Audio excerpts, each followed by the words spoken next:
Ассаламу алейкум, уважаемые земляки. Мой коллектив представляет компанию Россети Северный Кавказ Дагэнерго в Ногайском районе.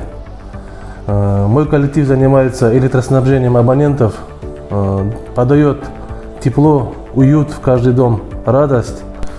А телевидению Достар ТВ я желаю процветания, удачи и будем взаимодействовать. Спасибо.